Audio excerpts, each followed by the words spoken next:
Тензиите во Слупчане ќе бидат заборавени, вака барем уверуваат мештаните. Од ЕВН тврдат дека наскоро започнуваат со работа на мрежата во Липковско, без да бидат попречувани. Овие ставови произлегува по неколкуте состаноци на двете страни. Слупчанци објавија цела листа составена од повеќе барања, а од ЕВН за Телма брифираат дека најголемиот дел за нив не се прифатливи. Но и тие тврдат дека преговорите минуваат во позитивна атмосфера.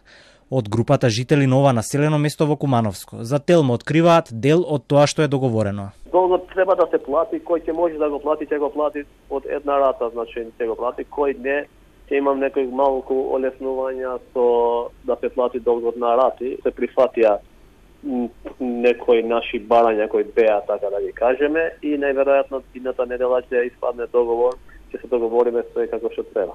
Од ЕВН и денес, како и предходните денови, не откриваат премногу детали за разговорите со мештаните. Оттаму тврдат дека реконструкцијата на електродистрибутивната мрежа сега веќе не е во неизвестност.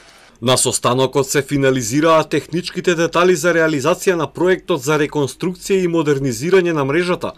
Во понеделник ќе се одржи последниот состанок, потоа следува спроведувањето на проектот.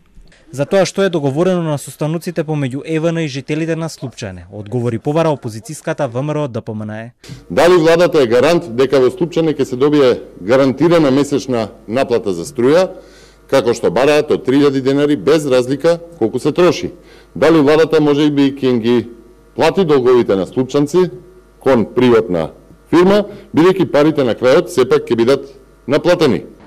Министерот за економија жестоко реагираше на ова. Значи, ние сме за да се почитуваат целосно законите во нашата држава и да не направиме поделби и да ја тераме проблематиката во насока на етнички поделби, регионални поделби или пак слично, пошто тие жители се честни, домаќини и значи како секој граѓанин живеат во оваа држава и ги превземат и обврските и дават придонес, а најверојатно овие локации многу поголем придонес дават од ВМРО ДПМНЕ.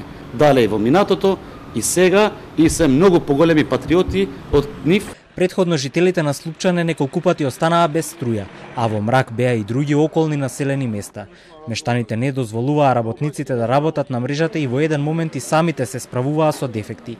Од ЕВН ги обвинија дека мнозинството од нив не плаќаат струја, а жителите возвратија со листа на барања меѓу кои отпис на долговите, верските објекти да не плаќаат струја и 50 евра да биде највисок износ што ќе се фактурира по семејства.